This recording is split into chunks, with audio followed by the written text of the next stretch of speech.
Hey, what's up, folks? All right, I got another video for you. Should be pretty exciting. All right, so I was looking over my analytics on YouTube, and people are really liking the go bag video, which I am going to go into further in detail. But I mentioned a method for starting a fire with wire and gunpowder.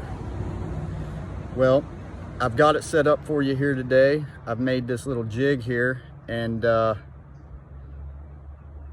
can't turn it around. As you can see right here, I've got my wood, hardwood. I've got a couple of pieces of 2x4 here to brace my wood up off the ground a little bit, right? And I'm not using gunpowder. To show you the method works, I'm using some old matchbooks. Now, gunpowder is much more volatile than your regular old match. These aren't anything special. They're probably about 30, 40, 50 years old. They are very old. They come from an old hotel. They barely even strike on the striker. You go through half a pack before you get one to strike. So this method is excellent if you're in a situation where you're hunting, fishing, you get lost in the woods, and you need to make a fire. If you got your shotgun or rifle with you and you can get your gunpowder out of a shell or a bullet, then you're set. You also need wire, and the wire we're going to be using today is 100-pound rated picture hanging wire, which is stainless steel braided, and that's what you need. You don't want to get galvanized. It gets hot and breaks. It's a good way to... I also recommend safety glasses if you're trying this, because I know people are going to be trying all sorts of wires and different woods, just like I have. And if it breaks and flings back, hits you in the eye, number one, it might put your eye out. Number two, it's going to be red hot when it does it. So use precaution, use gloves. I should make T-handles for this wire, but I have gloves on, so we're just going to roll with the gloves. But I hope you enjoy this. It's a really good method, and it's something you should keep in your back pocket. And I highly recommend keeping you a little vial of some sort with some gunpowder to put in your go bag, or you could just break off a bunch of match heads like I did. And even if it's really damp, it's really easy to get a fire going with this. All you need to do is put your ignition source in your little tinder bundle, and as soon as you touch that hot wire to it.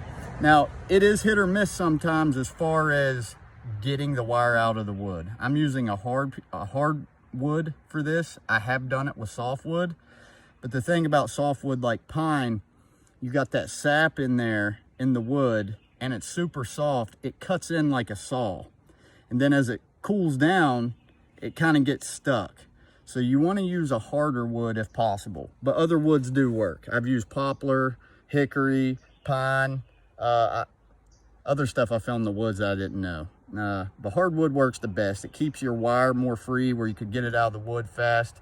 And basically what we're doing is we're using friction to create a lot of heat with the wire. And then we touch it to the ignition source, and bam, you should have a fire. Now, it takes a little practice. It's not going to work every time because your wire is going to get hung up. You want to make sure you're not getting any knots in your wire, or that's going to cause you some issues. But we're going to go ahead and roll it. I'm going to get set up here, and I hope you enjoy this video. Okay, so as you can see here, I got my wire.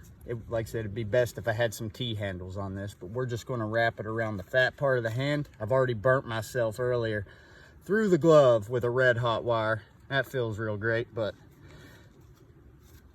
I will live. So we got the wire. That's about all you need right there. 10 inches, 12 inches, it just depends. So you can see I got this wood kind of set up on two little pieces of 2x4 with my ignition source, which is this old book of matches underneath of it. So we're gonna put a little weight on this. We're gonna slide this under. Let me try to find the spot in the wood I haven't already hit. Now, like I said, you got to get it out of the wood and onto the matches as quick as possible once you start seeing the smoke rolling. So here we go. All right, so we got smoke. It's nice and hot. And there's your fire, ladies and gentlemen. All right, folks, we're going to run through the method one more time here. I'm just going to do a little voiceover because I really wanted to hammer something home about this method. If you're practicing this, make sure you're being as safe as possible. Wear your gloves, wear your iPro, and take heed in it, because I don't want somebody to leave me a comment like, I tried your method, the wire snapped, and now I got a wire in my eye. Well, wear your iPro, wear your gloves. When you're practicing, you're not really in a survival situation. You just want to get the technique down. So keep that in mind. Always keep safety as your #1 priority. Now I'm running through the method here again. I kind of had the camera set up in a bad spot. My foot was blocking it, but you'll be able to see it ignite. It does work. Yeah, give it a try. Tell me if you've changed anything, if you got another method similar. I've never seen anybody do this method before, so I'm hoping it will be a hit. Please like and subscribe. I really enjoy making these videos. I have a lot more stuff to share with you, and I hope you guys are taking something from it. So I'll be releasing this video a little later today. Mind you, it is 90-some degrees. We don't have internet right now. We had a bad storm last night. A lot of people down in the river valley are sitting down there in this humidity and heat with no power. And it is so hot down there and muggy. I feel for those people, which we lose power up here on the mountain occasionally as well. But as soon as we get the net back up, I'm going to launch this video, and I really hope you guys enjoy it. All right. Like and subscribe, folks. Peace.